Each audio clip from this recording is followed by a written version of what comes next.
Добрый день, уважаемые карагандинцы!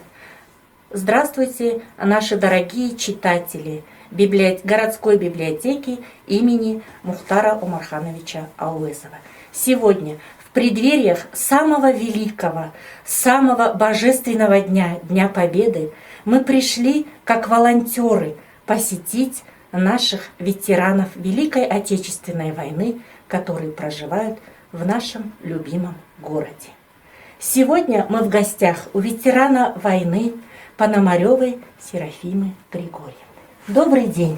Добрый день. Григорьевна. Сейчас, в преддвериях этого праздника, у нас будет проводиться единый день военной книги. Поэтому сегодня мы здесь и в гостях решили поговорить с нашими ветеранами о книгах тех лет, о произведениях о войне, что сегодня наши живые ветераны, которые прошли фронт, что они могут сегодня сказать, что могут пожелать нашим читателям, что нужно читать, какие произведения, каких авторов сегодня нужно читать, где более подробно расписана вся история этой страшной войны. Слово вам, уважаемая наша Серафима Григорьевна. Дорогие мои слушатели, уважаемые присутствующие, через несколько дней наша огромная страна будет отмечать великий праздник, праздник Победы, праздник, который живет и будет жить в сердцах наших миллионов людей, переходя из поколения в поколение. Это наш праздник, святой праздник, праздник нашего великого поколения. Тяжело достался нам эта победа. Она досталась нам мужеством, патриотизмом наших солдат-офицеров, большой кровью и миллионом погибших, которые боролись за жизнь, за счастье, за будущее нашей страны. Жизнь, ты помнишь, солдат, что погибли тебя защищая. Дорогие мои, я бабушка, участник войны, мне 94 года. Я пошла тяжелый, но интересный жизненный путь.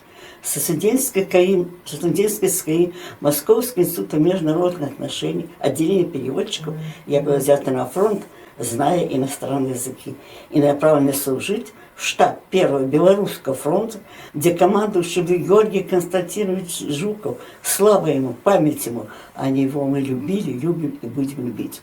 Прослужил я очень долгие годы, 8 лет. Это была вся моя тяжелая, страшная служба.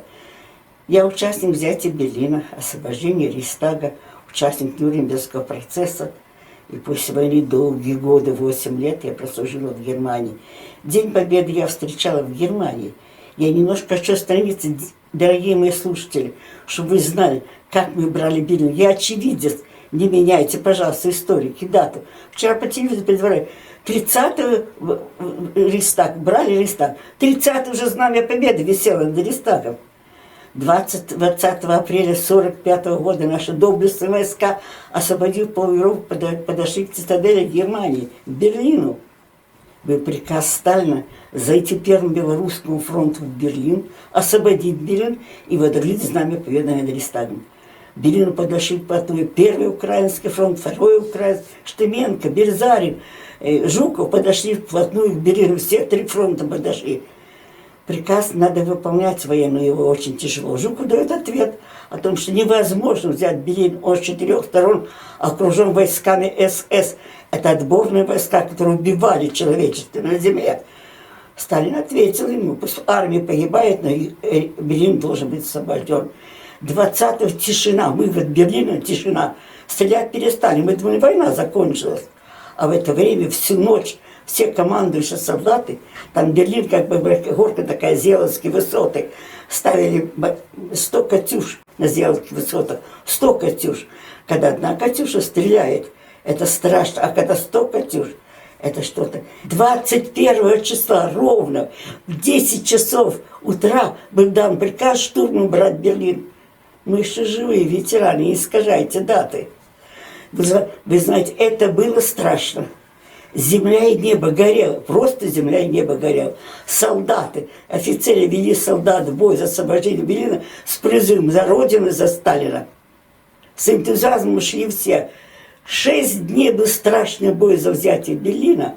За каждую улочку, за каждый переулок, за каждый дом были тысячами падали наши солдаты, бывали. Только 28 числа полностью освободили Берлин. Полностью освободили. И 29-го рано утром подошли к Рейхстагу. А Рейхстаг также окружен войсками СС. А в это время в Липецкой канцелярии Гитлера в бункере сидели Гитлер, сидел Риббентроп, сидел Геринг, сидели командующие немецкой армии, которые сказали, не пускать русских брать Рейхстаг.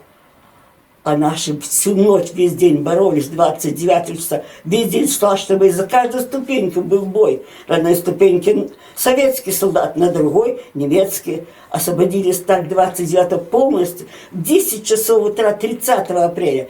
Весь в крови. Наш Кашкарбаев залез. Рейхстаг, я потом покажу вам эти фотографии. Рейхстаг куполообразный, такими вот шпилями. Весь высокий, шпиль маленький. Кашкарбаев с одной стороны залез, маленький знамя поставил. И Булатов, Григорий Булатов с другой стороны. А сверху по разбитым ступенькам Егорий Кантари залезли, водрузили знамя победы над Рейхстагом. Это было 30 апреля в 10 часов утра. Не меняйте даты, мы были там. Тысячи людей погибло. Это советский солдат. Победитель наш советский солдат. Это было страшно, страшно, мои. И нам разрешили сразу в этот же день, нам разрешили въезжать в Берлин. 1 мая на американский Студебекер, большие машины. Наша воинская часть, штаб, госпиталь, центральный госпиталь штаба, 2000 часов. Въезжаем в Берлин, для того, чтобы проехать, солдаты разрывали трупы, чтобы проехать там, потому трупы разрывали.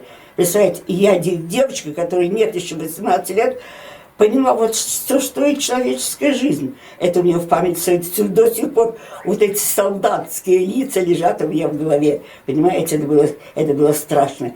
Подъехали мы, проезжали, и когда мы въезжаем в Берлин, везде по улицам Берлина в домах висели белые флажки, то есть знак капитуляции, сдались немцы. Мы въезжаем в Берлин, это было 3 мая, мы уже были в районе Карлхорста, остановились там. Остановились мы там, вроде бои тихонько учили. Вы знаете, за взятие Берлина, освобождение Рейхстага погибли 648 тысяч советских солдат и офицеров. Представляете, цифра, армии 2 полностью ушли, чтобы освободить Берлин. Кто победитель?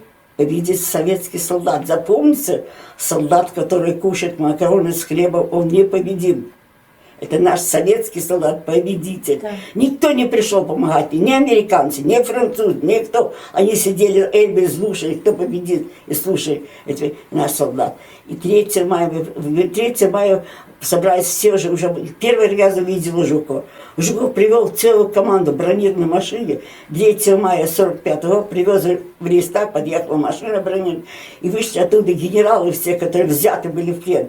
И Гитлер лежал, в Минской царь, это Гитлер лежал, сидел на кресле с пистолетом в руке, застрелил себе, Ева Браун лежала на диване. Все генералы были взяты в плен. Их привезли подписать акт капитуляции. Было 3 мая 1945 года в районе Карлхорста, в штабе. Подписали акт капитуляции. И закончилась война. Вот это моя история жизни. Я что еще хочу сказать? Я хочу пожелать всем слушателям моим. Я хочу пожелать вам, дорогие мои, самое главное – берегите мир, как достал сам таким трудом. Берегите жизнь. Любите нашу прекрасную страну, в которой мы живем больше 30 лет в мире и согласия.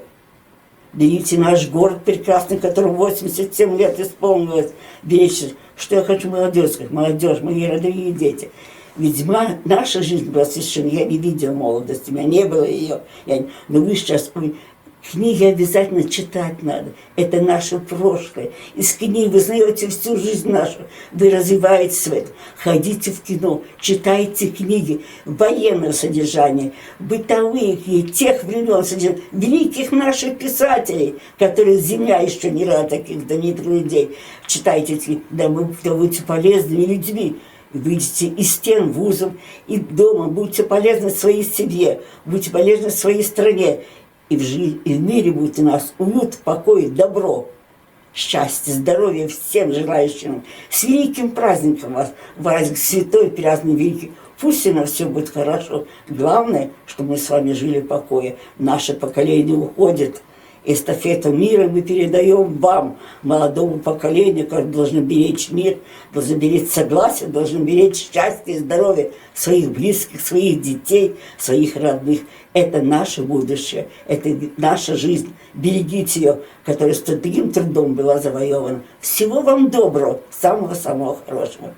Дорогие мои мамы и папы, я начать моить, ваш ребенок растет с 5 лет. Начинайте ребенку читать сказки.